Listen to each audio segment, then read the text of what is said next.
የቱ ጋር ደርሰሻል? ውጣ ደርሻለሁ። አናግሬው መጣሁ። እንደማትቀር ተስፋ አደርጋለሁ። ይገርማል። ነገሽን አብረሽ ያለምሽውን ሰው ለሰርግሽ መጥራት ምን ይሉታል? ህይወት። የ5 ዓመት ፍቅር ገና በተለየሽ በአንድ ወር አልፈጠንኩም። ቤት ነኝ ላከው። ሁሌም ከጊዜ ጋር ውጫ ላይ ነህ። የፈጠንኩ ከመሰለ ተሳስተሃል። ከኔ ጋር የሚያውቁሽ ግን እንደዛ የሚሉ አይመስለኝም። ቤተሰቦቼ ካንተ ጋር እያሉ ዘገየሽ ብለውኛል። እና ማንን አመንሽ? ልብሽን ወይስ እነሱን? ጠልቼህ አይደለም። አንተ ስትሮጥ ረሳኝ፣ እኔም ያላንተ መኖር ለመድኩ። ንገሪኝ፣ የቱ ይቀድማል? የእናቴ ሽበት ወይስ ያንቺ እድሜ? ሁለታችንም ልክ ነን፣ ግን አርፍደናል። መቼ ሰው ያልሆነው አንሆን። ጥላው ሄደች ቢሉኝ ነው።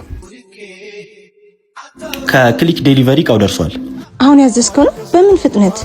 በክሊክ ማርፈድ የለም አይደል? ህልማችንን ቢያመጡልን ጥሩ ነው። ከቤት መውጣት አትወጂም። እቃም ሆነ ምግብ ትኩሱን ያመጡልሻል። ይገርማል። አረሳኸኝም። ተለየሽ ማለት አላስብሽም እኮ ማለት አይደለም። በይ ይጠቅምሻል፣ ዳውንሎድ አድርጊው። የኔ ፍቅር መጣው እንዳትቀርሺ። ወደ ኋላ አይኬድም፣ ትወድቂያለሽ።